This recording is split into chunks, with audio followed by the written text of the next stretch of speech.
He said it like a dare. Go ahead, walk away. You wouldn't last a week without me. The words still echo, flat and smug, bouncing off the marble kitchen he paid for. I remember how the light hit his watch, the one I bought him, as he folded his arms and smiled like a man too rich to ever be wrong. So I dropped the keys, right there on the counter. They made a clean, final sound, like a bullet casing. He thought that was the end of me. He had no idea it was the beginning of him.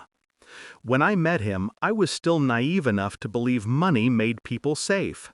He had that rare kind of confidence, quiet, charming, practiced. A CEO's son, already drunk on inherited power.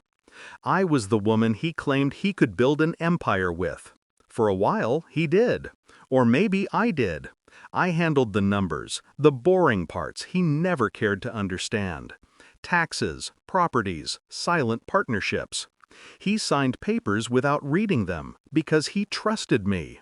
Or maybe he just thought I wouldn't dare cross him. Love makes fools of us all, but arrogance makes corpses.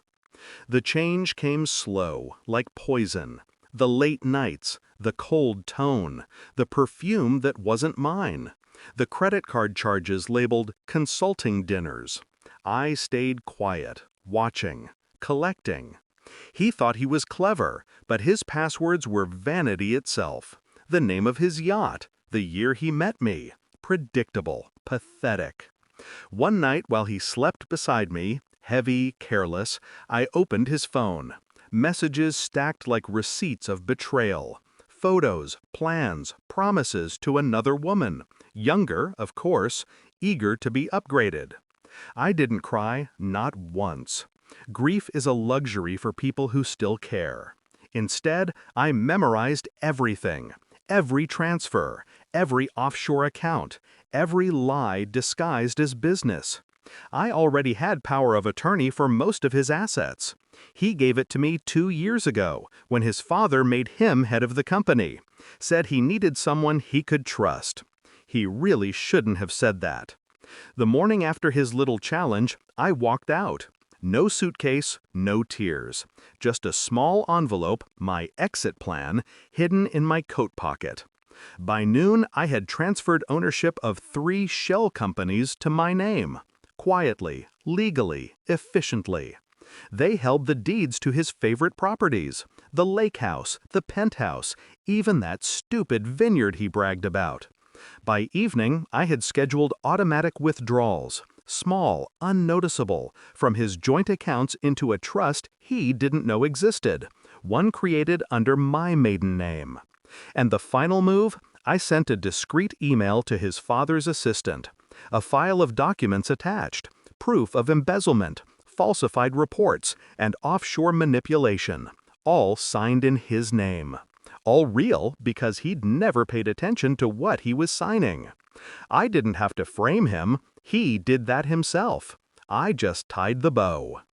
Day 2, the calls started. His boss, his father, wanted to discuss some irregularities.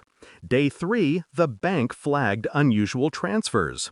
By day 4, the company's board voted to freeze his assets pending investigation.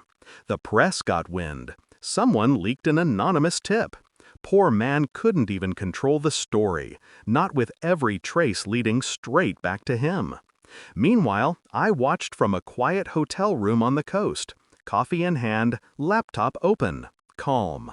He called, over and over. "Where are you? What did you do? We can fix this." I never answered. Silence has more weight than words. By the end of the week, the empire cracked.